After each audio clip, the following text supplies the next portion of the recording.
Stephen Cook is Senior Fellow for Middle Eastern Studies with the Council on Foreign Relations and author of The End of Ambition, America's Past, Present and Future in the Middle East. Welcome back. Good to see you. Good to see you. OK, so as we head into day two of these talks, US officials are still hopeful of some kind of an agreement. Here's a spokesperson for the US Defense Department. It is complex, but we believe that the best way forward for Gaza and for a sustained peace is to see the ceasefire deal come through. And also, we want to see our hostages returned home. Yeah, OK. Right now, it seems, the people of Gaza are very much in favour of a ceasefire. So too the IDF, which believes it's done all it can militarily against Hamas. The families of the hostages definitely want a ceasefire. They say this is the moment. The US, Egypt, all pushing for a deal. It seems the only ones who are reluctant at this stage, Netanyahu and a few extremists within his coalition government, and Yahya Sinwar, the Hamas leader in Gaza.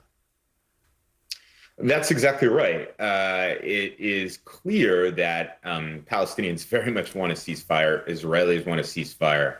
But the two most important actors in this drama, Yahya Sinwar, the newly installed leader of Hamas, but the longtime leader of Hamas in Gaza, and the parties to Benjamin Netanyahu's coalition who are to the right of him and who want to prioritize the destruction of Hamas rather than return of hostages are opposed. And that is the sticking point. And that has been the sticking point over all of these months. Yes, there are details that need to be worked out. There are details that the Israelis don't agree to that Hamas wants.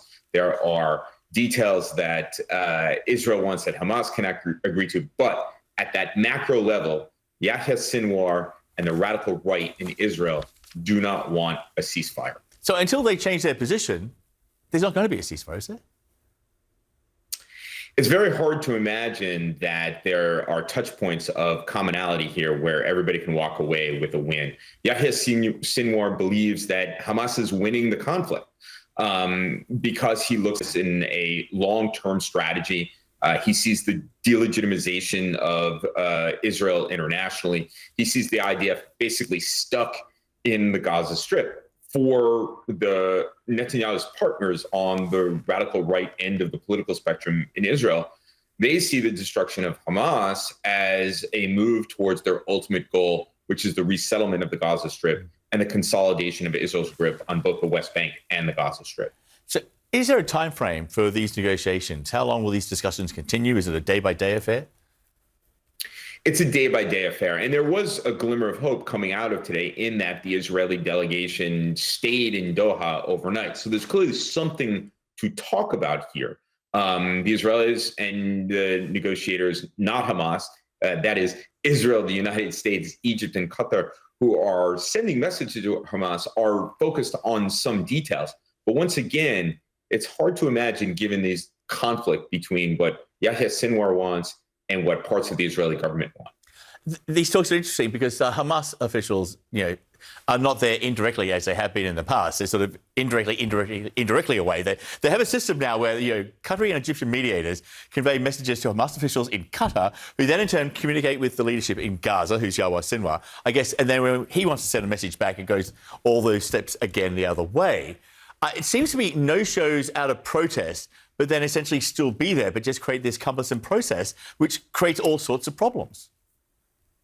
Well, it certainly delays things. And of course, there is, as you go through this telephone chain, it creates the risk of miscommunication and misinterpretation, which would undermine agreements. We've had that before in this process, where the Israelis and the United States believed that there was an agreement, and then the Hamas and Egyptians would come out and say something different because of the indirect mediation and negotiation that is going on. So this is likely to drag things out. And like I said, may end up with misinterpretation and miscommunication and doesn't move the process forward at all. Not like there's any kind of time urgency here or anything on these talks. According to Hamas health officials, the death toll in Gaza after 10 months of war is now more than 40,000. It's a staggering number, which Israel disputes. But regardless, it's now adding to international demands for a ceasefire, for an agreement. I want you to listen to the UN Commissioner for Human Rights.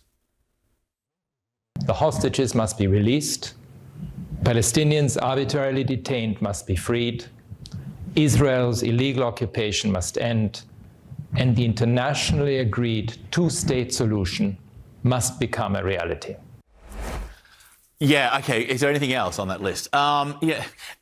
Maybe we just go, instead of going for the big overall, whole banana here, break it up into little doable bits, so bite-sized pieces perhaps. And that's exactly what's going on. I think that the negotiations in Doha to get hostages back and to bring ceasefire to the Gaza Strip are one piece of that. And that is where the United States is putting its diplomatic efforts at the moment. The UN Human Rights Commission is deeply, deeply compromised. And what he's asking for there is absolutely everything. And asking for absolutely everything is not going to provide relief for Palestinians who are most in need of it, or relief for Israeli families that are waiting desperately for the return of their relatives, whether alive or dead. Yeah, there's history letting the great be the enemy of the good so often with the UN. Stephen Cook, so good to see you, sir. Thank you. Thank you.